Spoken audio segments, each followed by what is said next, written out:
Hello, Kit Beaudry here with MarineMax Pensacola. Today I'm going to take you on a walkthrough of our most recent trade, a 2013 Grady-White 255 Freedom.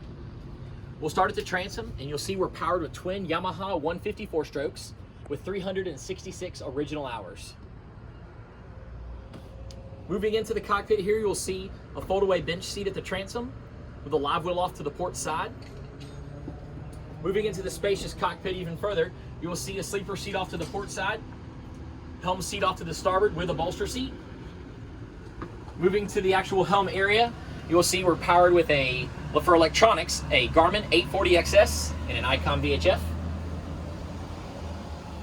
Off to the port side over here, you will see a very spacious head, vacuum flush system.